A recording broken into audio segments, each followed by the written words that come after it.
April 1, 2013, tinaguri ang April Fool's Day.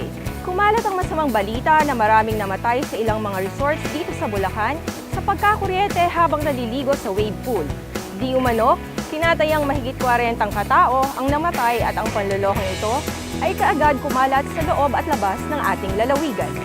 Upang patunayan na walang katotohanan ang balitang ito, narito ang mga pahayag ng mga resorts owners.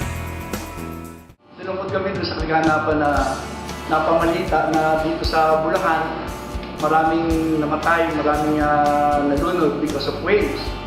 Ang kauna-unahang napisala doon sa masamang balita, yung 4K, sinabi nila na 49 na guests ang nalunod na kuryente.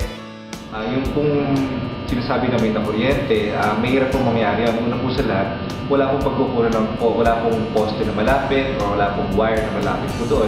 Dahil po ang ginagamit po natin is genset. So yung pong genset natin ay nakabit lang po sa makina which is nagpapatakbo po sa wave pool natin. Ang hangin lang po ang pinaka-integrate na wave.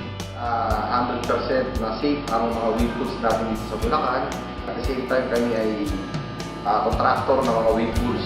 Ang depth namin is only 4.5 feet to 4 feet ang pinakamalalim na. Kaya ganun kasi ang aming wave pools dito sa Bulacan.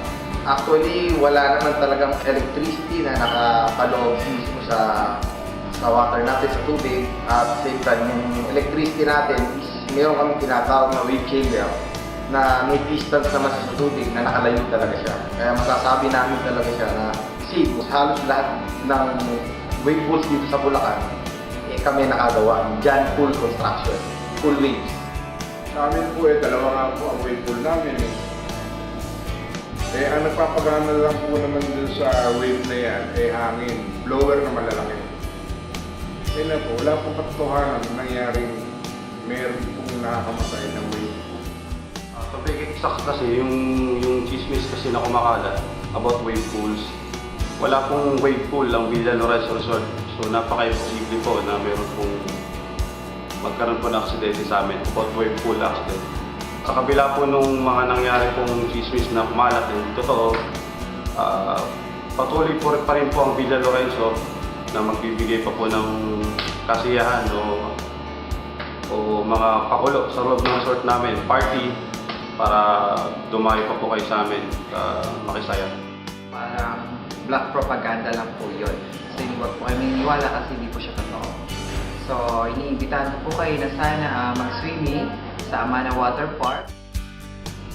Lang, and then iniimbitahan namin sila na pasyalan nila, makita nila yung mga wave dito sa Bulacan. Wala silang dapat ipanganak.